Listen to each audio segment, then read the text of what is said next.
Próximo, deputado Neucimar Fraga. Abriu mão, né? Próximo orador, deputado Camilo Capiberibe. Tá.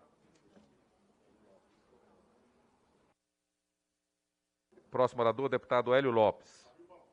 Abriu mão também. Abriu mão. Próximo orador, deputado Paulo Teixeira, 3 minutos. Senhor presidente, senhores parlamentares, ministro Walter Braga Neto.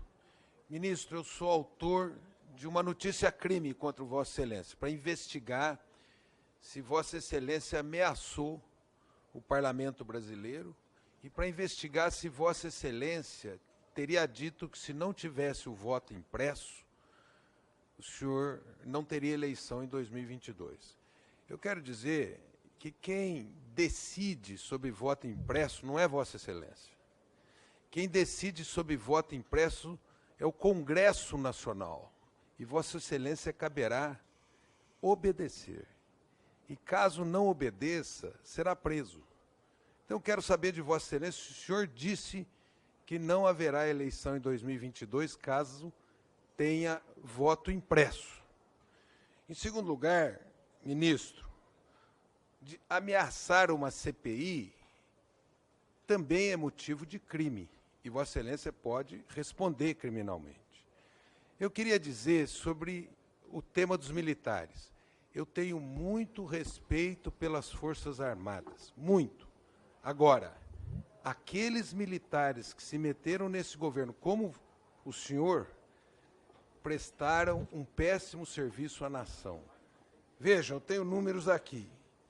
Quando o Pazuello entrou no ministério, tinha 15 mil mortos. 15 de maio de 2020.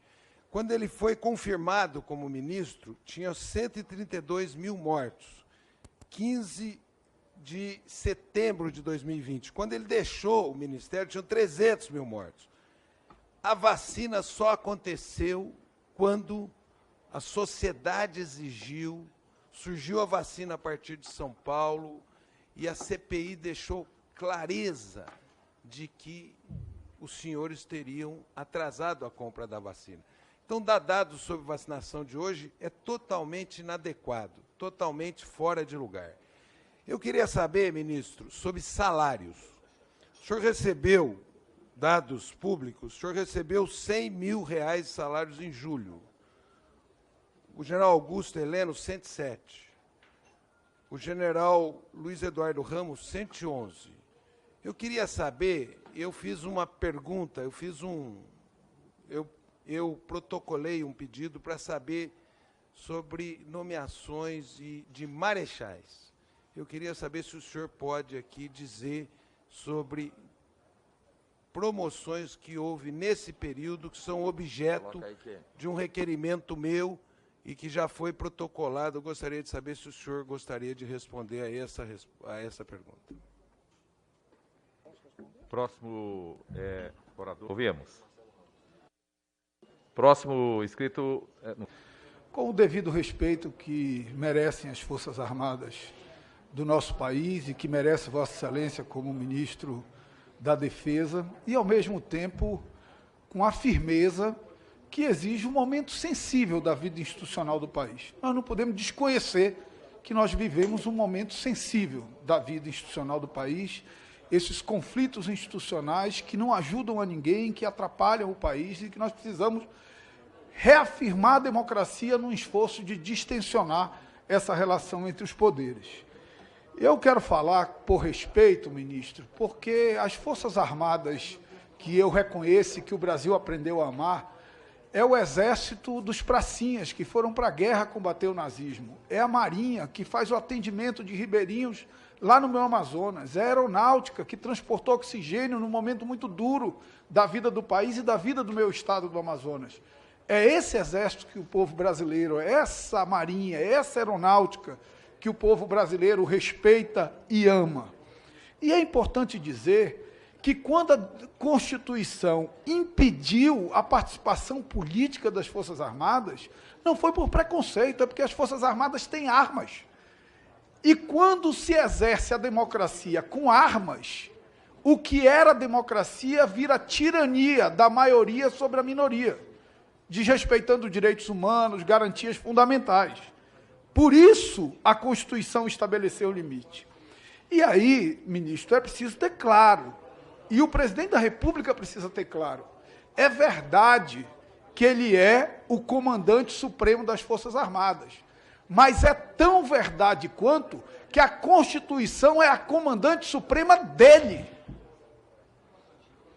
A ordem dele, contrária à Constituição, não deve ser obedecida pelas Forças Armadas.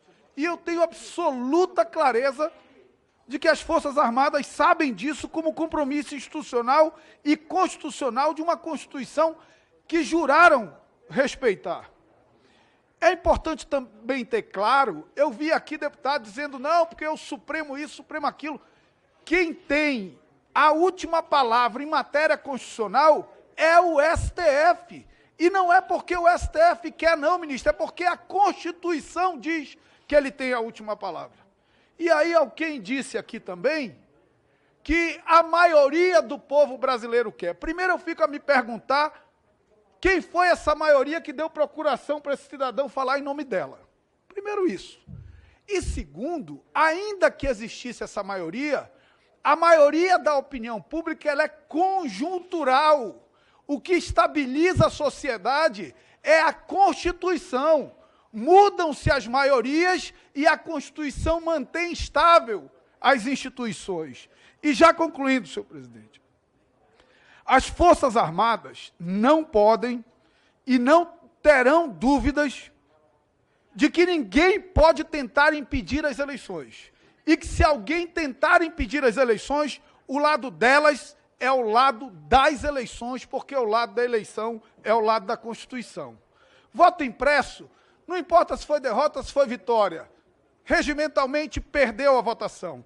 E pela carta que Vossa Excelência leu, pelo último ponto que Vossa Excelência leu, fica claro que esse debate não é mais legítimo, porque quem tinha legitimidade para decidir, efetivamente decidiu e afastou essa ideia, e é importante que isso fique claro, inclusive para o presidente da República. Por fim, senhor ministro, eu quero e espero que essa audiência seja definitiva.